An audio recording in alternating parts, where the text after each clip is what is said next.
어제 우리는 이제 하나님의 진노에 대한 이야기를 함께 보았습니다. 특별히 하나님의 진노는 분노의 매로 이스라엘 백성 가운데 임하였는데, 그렇다면 이스라엘 백성은 하나님 앞에 어떻게 얻어맞았을까 생각을 해본다면 실제적인 고통이 오고 또 단절이 오고 뿐만 아니라 그들의 평안이 완전히 사라지게 되는 이런 엔샬롬의 상황을 겪게 되었다. 이 모든 것의 이유는 이스라엘 백성을 돌이키게 하시기 위하려는 하나님의 의도였다. 그 얘기를 어제 함께 나눴습니다. 오늘은 그러한 이제 엔샬롬을 경험하고 있는 이스라엘 백성은 어떻게 해야 할 것인가, 그 엔샬롬의 상태에서 어떻게 다시 샬롬을 이룰 것인가, 이런 이야기를 담아내고 있는데요. 놀라운 것은 오늘 말씀 속에 전혀 이 고난, 고통 혹은 재난, 환난 이런 것과는 거리가 멀 것 같은 시어들과 식구가 나타난다는 것입니다. 우리 함께 우리 22절의 말씀을 같이 한번 읽어보도록 하겠습니다. 시작. 여호와의 인자와 긍휼이 무궁하심으로 우리가 진멸되지 아니함이니이다. 두 가지 단어를 얘기하죠. 인자와 긍휼. 아마 이 부분만 딱 떼어낸다면 그냥 시편이라고 얘기해도 그냥 틀리지 않을 것 같습니다. 그런데 이 식구가 하나님께 계속 얻어맞고 분노의 매를 맞고 샬롬이 사라지고 이런 쓰라린 상황에서 갑자기 툭하고 자신의 마음속에 있는 고백을 하나님의 인자, 하나님의 긍휼은 무궁하다. 도대체 이러한 고백이 어떻게 가능할 것인가? 시인은 한마디로 지금 모든 것이 다 무너지고 바벨론으로 끌려가고 백성들이 다 사라지고 이러한 상황 속에 예루살렘을 지키면서 마지막 희망을 보게 됩니다. 인간이 쌓아놓은 것은 다 무너지고 인간이 계획해놓은 것은 다 흐트러졌지만 그 속에서 그래도 남아있는 뭐지 그것을 보게 되는데요. 이 그리스 로마의 신화 보면은 이제 판도라의 상자라는 이야기가 나오죠. 판도라라는 여자가 상자 열리 말라는 걸 열었더니 그 안에 세상에 온갖 나쁜 것들이 다 이제 나오게 되고 결국 그 밑에 하나가 딱 남았는데 그 하나 남은 게 소망인가요? 그래서 그 소망과 희망으로 이 모든 어려움을 이겨내라 이런 거 있었는데 이게 실제적인 얘기는 절대 아니겠고요. 비유죠.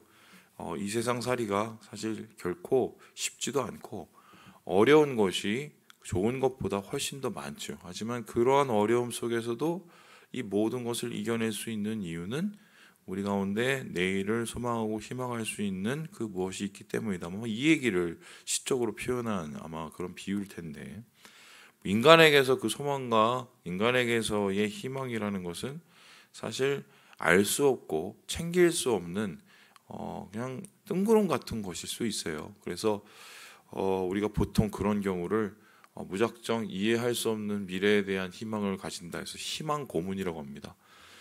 잘 될 거야, 잘 될 거야, 잘 될 거야. 잘 될 게 잘 모르겠는데 계속 잘 될 거야, 잘 될 거야. 그러다 보면 나도 모르게 그 희망에 끌려다니는, 한마디로 내 인생은 계속적으로 고문을 당하는, 그래서 희망 고문이라고 하죠. 시인은 그런 희망 고문에 대한 이야기를 하는 게 절대 아닙니다. 시인이 말하고 있는 마지막 희망, 마지막 소망이라는 것은 결국 하나님 그 자체, 하나님의 그 성품과 또한 하나님이 우리에게 행하신 이때까지의 역사라는 거죠. 그러면 하나님의 성품과 하나님 그 자체와 하나님께서 우리에게 보이신 그 모든 것을 두 단어로 표현하면 시인이 보기에는 인자와 긍휼이라는 겁니다. 그러면 인자라는 것은 무엇이냐? 인자는 여러분 잘 아시는 단어인데 헤세드라고 합니다. 헤세드. 이 헤세드라는 단어 인애 혹은 인자 혹은 여러 가지 자비 이렇게 설명이 되지만 이 단어를 우리나라 말로 바꾸기가 되게 애매합니다.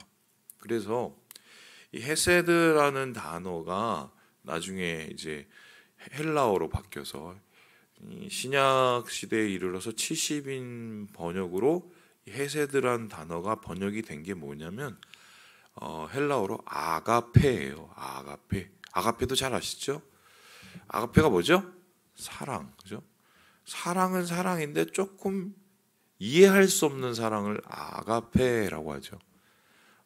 사랑 안에도 뭐 여러 가지 종류가 있다고 뭐 생각하지 않습니까? 뭐 친구 간의 사랑, 뭐 그걸 우정이라고도 하고, 내가 뭔가를 애호하는 뭐 이런 거, 아니면 남녀 간의 로맨스, 뭐 근데 그거 말고 이 사랑이라는 것은 아가페는 하나님이 우리에게 주는 그 사랑, 혹은 부모가 어머니가 자식에게 주는 사랑이다. 뭐 이렇게 얘기를 하는데 그것도 그냥 한마디로 설명을 하려는 것이지 아가페, 헤세드 이것을 표현할 수 있는 참 단어가 많이 없습니다.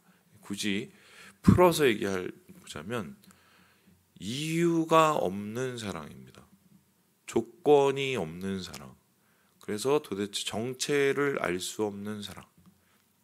그러니까 이 인간은 뭘 봐도 욕을 먹어야 되는데, 이 인간은 뭘 봐도 비난을 받아야 되는데, 비난과 욕을 먹는 것 외에도 그를 어떻게 해요?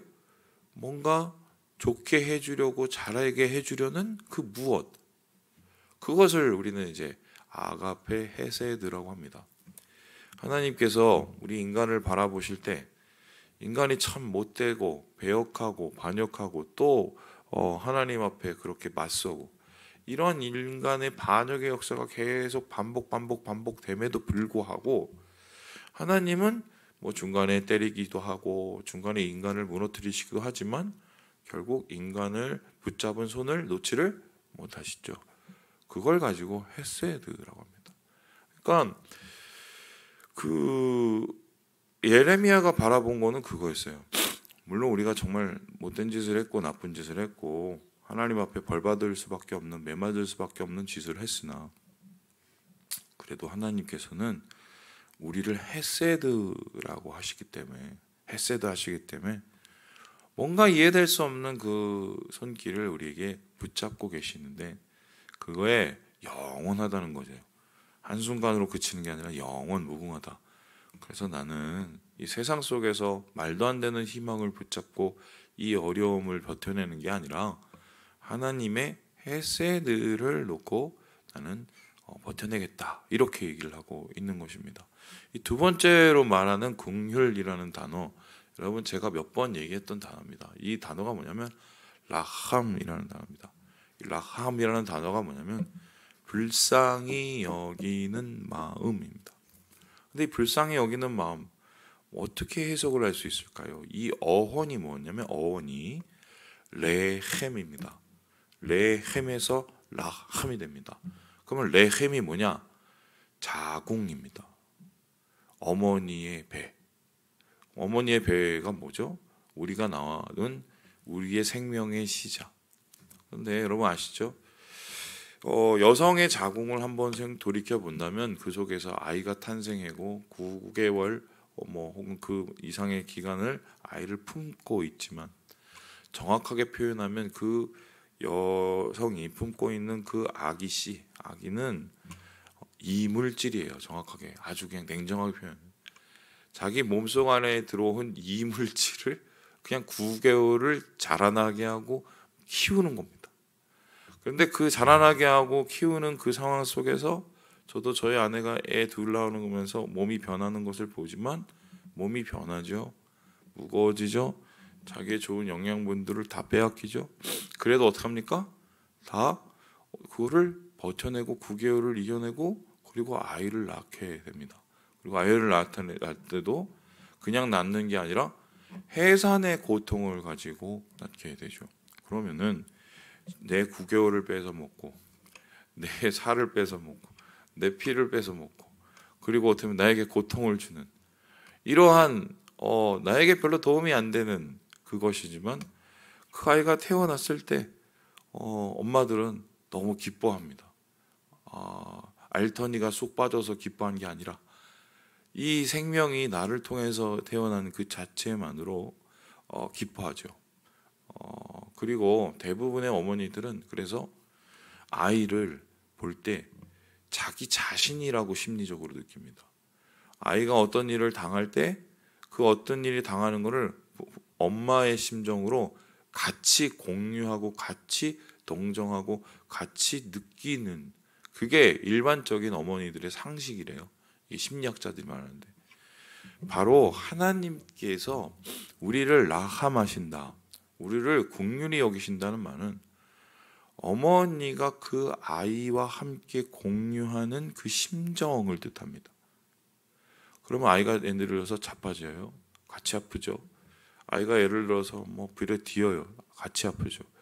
그러면 하나님께서 우리를 헤세드 하시면서 이해할 수 없는 그 자비로 그 손길을 포기하지 못하고 있고, 한쪽에 뭐냐면 이스라엘 백성들이 저희 바벨론으로 끌려가서 거기서 얻어 터지고 맞고 뭐 이런 모든 고초의 상황을 하나님께서 어떻게 같이 동정하고 느끼고 계시는 거죠. 그러니까 고난을 인간만이 받는 게 아니라 그 인간이 받는 고난을 하나님께서도 같이 느끼고 있다는 겁니다. 이러한 인자, 이러한 긍휼을 우리에게 있는 모습 그대로 보여주신 분이 바로 예수님이시죠. 예수 그리스도께서 이 땅에 오셔서 하신 일이 뭡니까? 자기를 못 박는 이들까지 어떻게 했어요? 용서하셨어요. 그리고 자기를 떠나는 제자들을 위해서 마지막까지 그들을 보존하시기 위해서 기도를 하셨고, 그리고 십자가 위에서 자기의 모든 것을 내어놓고 인간들을 위해서 마지막 순간까지 사랑의 손길을 놓치지 않으셨습니다. 헤세드죠. 뿐만 아니라 거기서 끝난 게 아니죠. 왜 예수님께서는 십자가에 매달리셨을까? 가장 잔인한 그 형벌에 매달린 이유 중에 하나는 성경에서 말하길 우리의 모든 고통을 동감하시고 체휼, 몸소 같이 경험하시기 위해서다. 그러니까 인간만 저기 떨어뜨려 놓고 매를 얻어맞으면서 있는 인간을 바라보면서 가만히 계시는 게 아니라 예수님이 그곳에서 같이 맞고 계시는 거죠. 이게 사실인지는 모르겠으나 제가 뭐 때려본 적이 없어서 엄마들이 애들을 때리면서 같이 우는 모습들이 가끔 있잖아요. 때리면서 자기도 아프다고 뭐 얘기하는데 저는 모르겠어요. 안 때려봐갖고. 아마 하나님의 마음은 그거보다 더 하지 않으실까요? 그래서 이 예레미야는 나는 이 인자와 긍휼 이것 때문에 나는 여기에 모든 것을 이겨낼 수 있는 그 가능성, 마지막 희망을 나는 붙잡을 수 있겠다, 이렇게 얘기를 하는데 결국 이러한 하나님의 인자와 긍휼이 우리에게 어떻게 함께하느냐, 우리 함께 23절의 말씀을 같이 한번 읽어보도록 하겠습니다. 시작. 이것들이 아침마다 새로우니 주의 성실하심이 크시도소이다. 아침마다 새롭다. 이게 뭡니까? 날로 하나님은 우리와 함께 하심이 계속 새로워진다. 저는 근데 이거가 그렇게 예전에 느껴졌어요. 뭐냐면 아침마다 새롭다. 이게 뭐 맞는지는 모르겠어요. 맞는지. 예전에 제가 이제 군대에 있었을 때 같은 막사, 같은 내무반에 20명의 이제 군인들이 이렇게 같이 이렇게 자지 않습니까? 그러면 그 전날에 얻어맞고 막 뭐 벌 얼차려 쓰고 막 폭언을 받고 막 열받죠. 그런데 신기하게 그러고 나서 그 다음날 아침이 되면 다 멀쩡합니다. 난 도대체 이해가 안 되는데 다 멀쩡해요. 근데 어느 날 제 위에 고참이 나를 부르는 겁니다. 그래서 딱 갔어요. 했더니 야, 너는 군생활을 그렇게 하면 안 돼. 그래서 왜요? 그랬더니 너같이 군생활을 하면 탈영할 수밖에 없어, 이렇게 하는 거예요. 그래서 왜요? 그랬더니 군생활은 하루살이처럼 하라는 거예요. 저보고. 무슨 소리냐? 어제 있었던 일은 어제로 끝내고 오늘 아침에 일어나면 새롭게 다시 시작을 하고 입구 시작. 안 그러면 군생활을 못 한대. 그 말이 되게 얄미웠지만 제가 살아보니까 그게 그렇더만요. 못 잊으면 새로워질 수가 없어요. 근데 하나님이 아침마다 새롭다는 것은 물론 하나님의 인자와 자비가 끝없이 이어진다는 말이지만 이것을 다르게 해석을 해보면 하나님이 잊어버리십니다.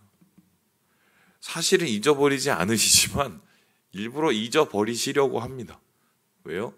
우리를 더 새롭게 인내하시고 헷세드 하시고 오늘도 새롭게 라함 하시기 위해서 하나님은 스스로 기억력을 지우시는 분인데 그런 하나님의 노력이 성실하다. 한마디로 변하지 않는다라고 이야기를 하고 있습니다.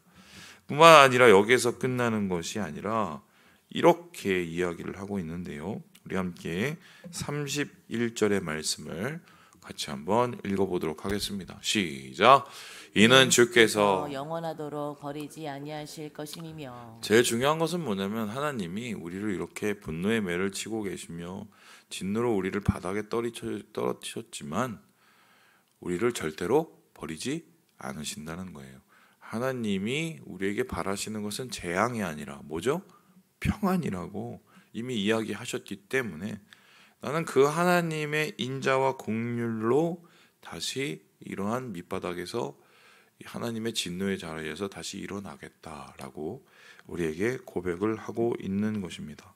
그래서 결론은 시인이 말하고자 하는 것은 결국 이건데요.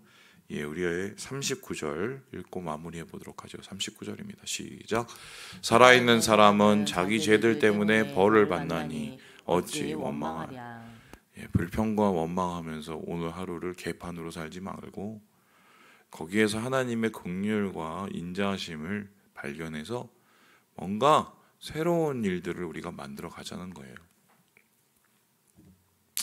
살아보신 분은 알겠지만 머리로 계속 따지고 머리로 계속 굴리고 머리로 계속 판단하고 계획하고 뭔가를 한다고 해도 나쁜 일이 없어지는 건 절대 아닙니다.